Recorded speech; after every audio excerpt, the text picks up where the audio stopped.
Well, we got a family reunion coming up with the Greenwood descendants. The Greenwood descendants, we have been kind of meeting, but we wanted to do something big and different and unique, something that hasn't been done in the community. Probably should have been done years ago, especially in 2021.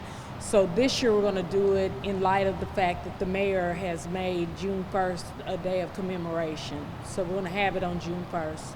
I think right now it's a lot of hype behind it, especially after the poster came out about the family reunion. I think a lot of people are jumping on board, and then to have a mayor who is actually taking some action on looking at what reparations may look like. It don't necessarily have to be that everybody gets $150,000, but it could be something that helps the community, because this area is actually a benefit for the city of Tulsa because it draws in travel and tourism. So for the community, it's a benefit because we get that attention, but we also get this nice new family reunion that's going to happen, and everybody is like really hyped about seeing who is a descendant and knowing them.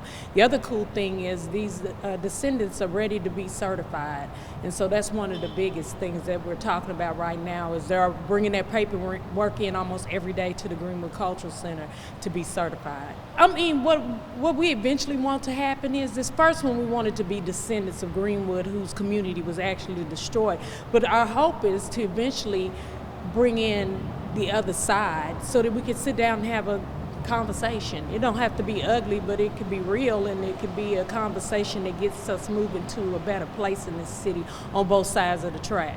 And the importance of certifying if you're a descendant. The importance of certifying, and the mayor said this when we met with him, we've got to figure out eligibility. Well, the Deep Greenwood Foundation, along with the Greenwood Cultural Center, had already established a process for eligibility, and we followed the path that Eddie Faye Gates actually used. She went to Germany, learned how they did their certification for the Holocaust victims. She brought that back here, and that's what she used to certify the 118 people that she certified in 2001. Are you guys seeing more people come by and get certified now? Yes, matter of fact, I was late getting to your interview because a guy needed a packet, found out he was a descendant, and then I had a descendant right before him, so I went to go get some more packets to give to them, those two. If they get that certification, get that information in, and we connect their lineage to a survivor, then they're eligible for anything that happens when it comes to restitution. What we do have right now is a scholarship, so people could actually go after that scholarship, and eligibility is important to be able to get that scholarship, and so we want to make sure that people are certified and they're actually descendants, because we have had people who have cashed in on descendant and survivor stories.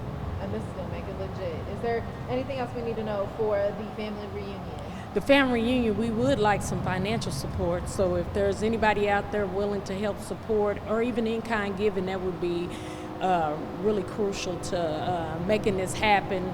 It's for a good cause. It's an opportunity to for everybody to meet up and kind of share their stories and learn a whole lot about the community that some of us didn't know.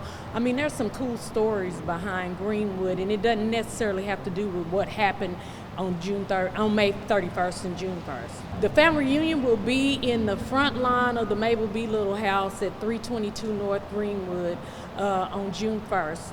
Even if you think you're a descendant, or you may not think you are, come and fill out that paperwork. We've got some world-renowned genealogists that are working with us to make sure that that certification is done with integrity. So there are some good people working behind the scenes to get those certifications. So if you've heard a little ounce of anything about being a part of 1921, your family being here, come by the Greenwood Cultural Center, pick up a packet from Michelle Burdax. Don't even worry, if you don't have a death certificate, if you don't have a birth certificate, we'll figure all that out. Just get us as much information as you can, and then the genealogist will do the rest of the work to get you certified.